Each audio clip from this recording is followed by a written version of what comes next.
Good evening everyone, I am Priyanka. Let's look at today's headlines.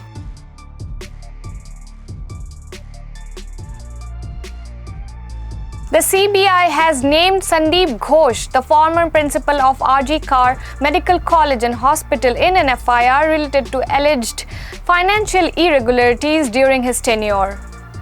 The agency has slapped Section 120B of IPC criminal conspiracy, read with Section 420 IPC cheating and dishonesty, and Section 7 of the Prevention of Corruption Act 1988, which covers unlawful acceptance of gratification by a public servant. A senior Kolkata High Court lawyer said the cases read together account for cognizable offences and are non-bailable. On the other hand, Sanjoy, the civic volunteer arrested in the Kolkata doctor rape and murder case, reportedly said during a lie detection test on Sunday that the victim was already dead when he spotted her and that he ran away in fear. He also admitted to visiting a red light area with a friend just hours before the incident happened.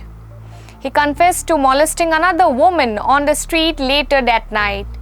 The investigators say CBI's polygraph test on Sanjoy has flagged false and unconvincing answers to questions on his newly professed innocence after a pair of designated officers conducted the proceedings at Kolkata's Presidency Jail. The newly announced Unified Pension Scheme for central government employees will be available only to those already enrolled in the new pension scheme, including retirees.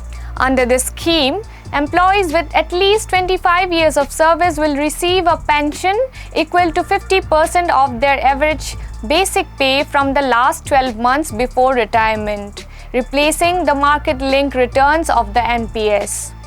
For those with less than 25 years of service, the pension will adjust it accordingly with a minimum of 10 years required. Additionally, employees who retire with at least 10 years of service are assured a pension of Rs 10,000 per month. The Health Department has set up 120 devices in Benipet and Gandhinagar constituency to combat the spread of infectious diseases like dengue and malaria in the city. Health Minister Dinesh Gundurao said that the OV trap, the device, is designed to attract and destroy Aedes mosquitoes. It can control up to 60% of the mosquito population in the targeted areas, and currently the plan is to start it in 2 wards. After studying the results in the 2 wards, it will be installed across the state.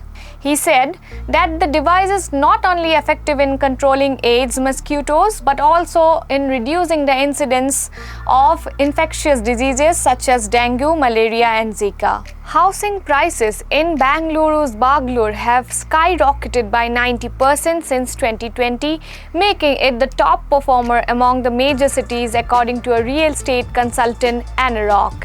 In comparison, Dwarka Expressway in Delhi NCR saw a solid 79% increase, placing it 4th on the list. Ranaut's analysis focus on price trends in top 3 micro markets of 7 major cities, with Bengaluru leading the charge in price appreciation from the end of 2019 to June this year. Mysuru division of South Western Railway has launched QR code-based ticketing for general class and platform tickets.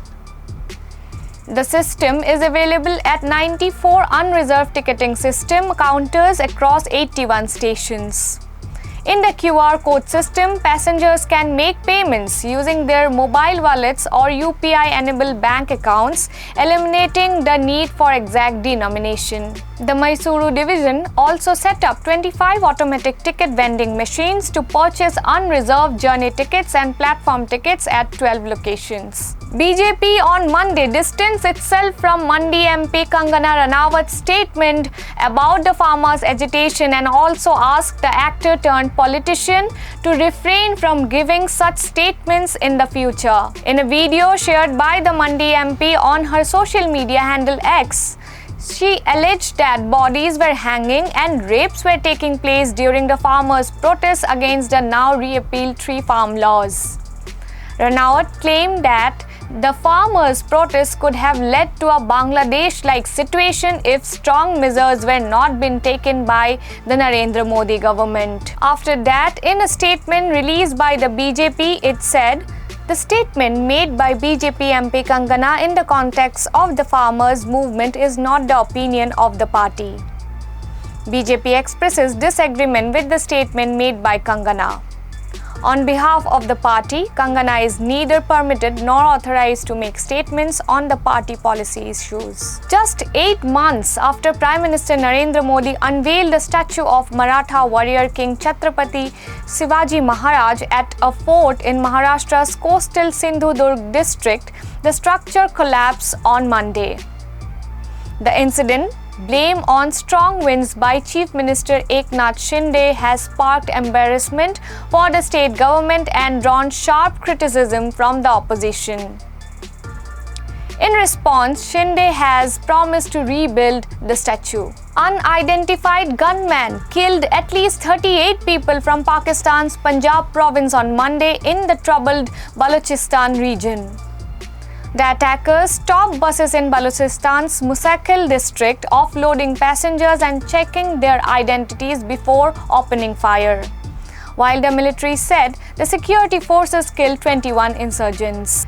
Apple has announced that Kevan Parekh, a company insider, will take over as Chief Financial Officer, replacing longtime CFO Luca Maestri starting from 1st January 2025. This leadership shift comes just ahead of the major fall season for Apple, with what analysts are calling the biggest software upgrade for the iPhone on the horizon. Thank you for joining us today.